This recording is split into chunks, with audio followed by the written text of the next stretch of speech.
Boy, that could have been a disaster. If the power would have been turned back on while that guy was still inside the machine. Well... What? Hey, didn't you see the sign? It's working on the machine! What sign? I don't see a sign.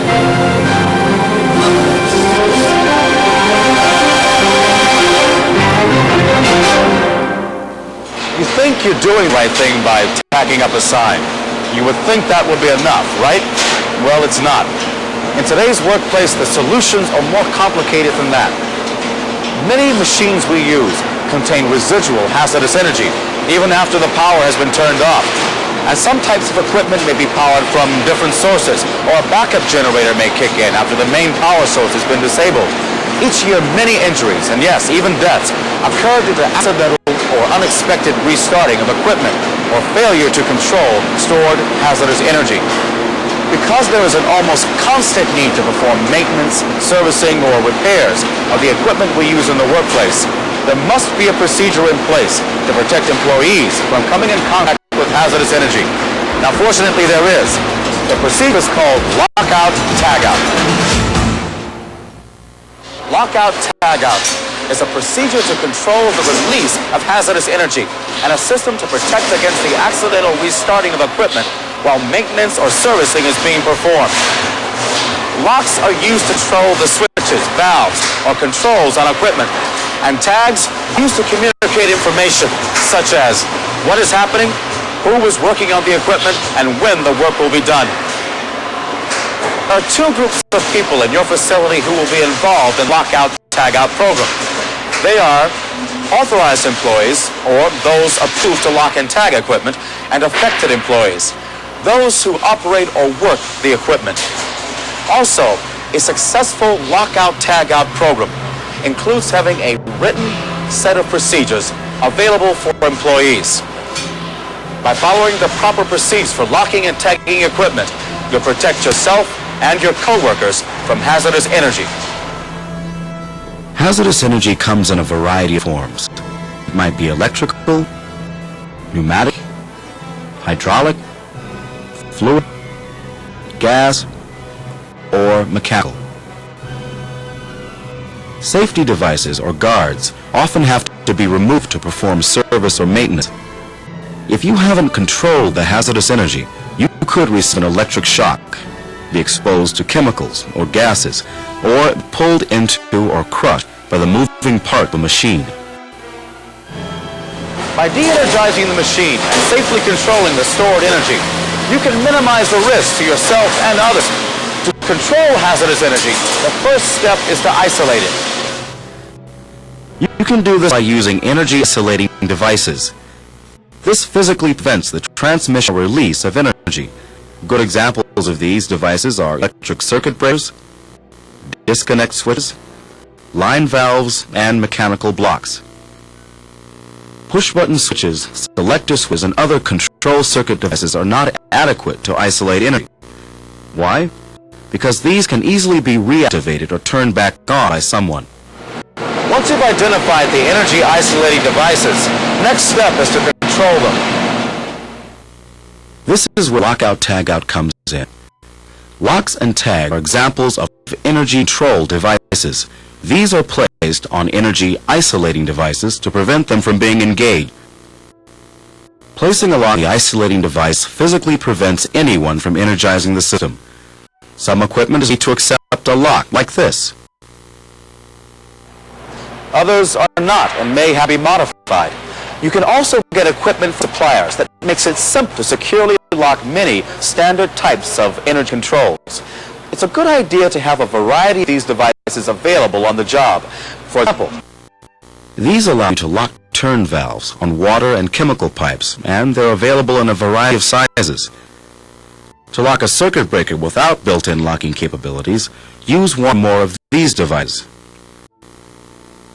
This kind fits securely on handle valves for gas lines. They're also made in a variety of sizes. This one will accept multiple locks. You can add more locks by daisy chaining them together. Also, each employee must be provided with their own lock and matching key. Never, I repeat, never share or exchange locks and keys. It's much too easy for a mix-up to happen. you can make the locks more easily identifiable by color-coding locks for each person or group.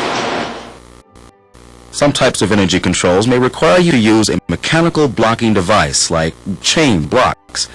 Make sure that it does the job though and isn't giving you a false sense of security. It's also important to use tags. A tag tells who placed the lock and serves as a visible reminder that this equipment is shut down. Tags must be easy to read and understandable. The best tags are pre-printed and uniform in color, size, and shape. They should also be durable to prevent accidental removal. So remember, one lock and key per person. Make tags easy to read and attach them so they can't be accidentally removed.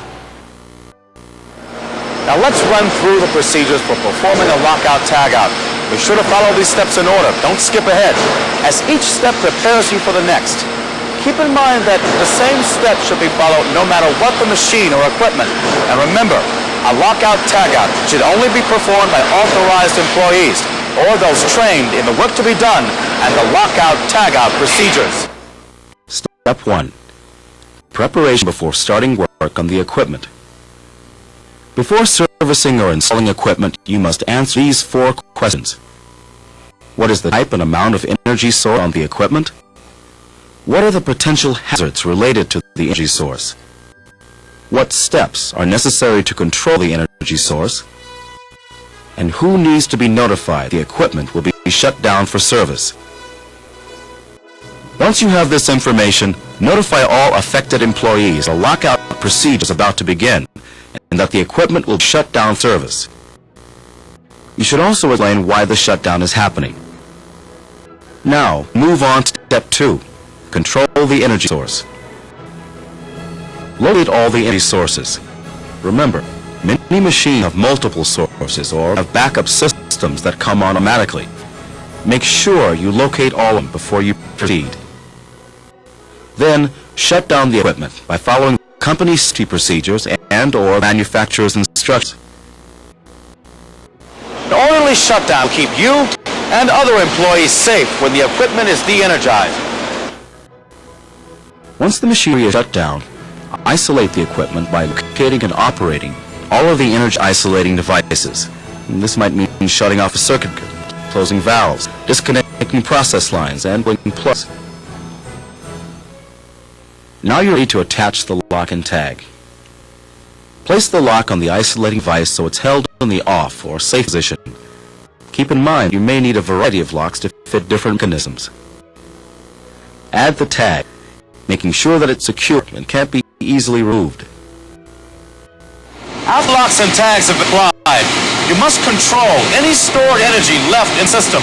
This is very important, since energy contained here can be just as dangerous as when the system is fully energized. This energy can be stored in springs, elevated machine parts, rotating flywheels, hydraulic systems, air, gas, steam, and water pressure. Capacitors in electrical equipment equipment can also contain a deadly electrical charge. Make sure you've investigated all the potential sources of energy. Follow all procedures that manufacturer suggests and take the time to do it right. Now, test the equipment to verify that the energy state is zero.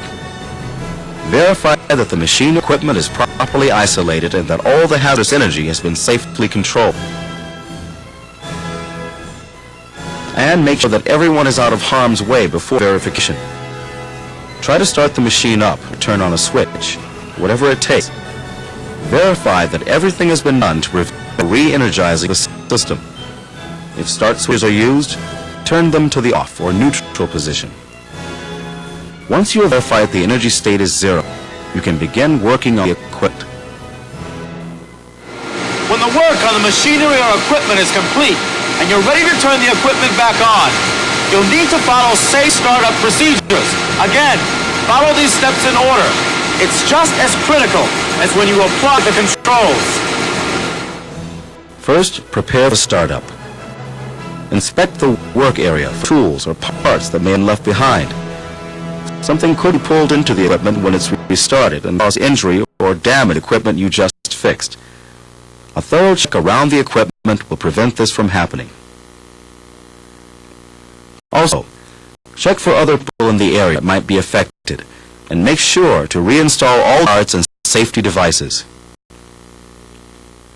Then you're ready to remove lockout device and tags.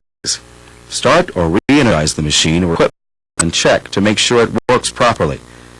Keep in mind that some startups may require more than one person to check for failure. Certain maintenance procedures may require multiple persons to lock and tag. As each person no longer needs the lockout protection, they will remove their lock and the tag. You'll also need to notify affected employees. Let all the employees know that the locks and tags have been removed and the equipment will be restarted.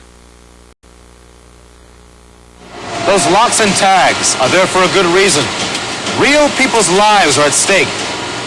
Know the procedures for lockout, tagout, and use them every time. And when you need to take off the locks and tags, follow the steps to removing the energy controls. Working around hazardous energy can be safe, but it's up to you to take control, know the rules, and follow the steps to safety.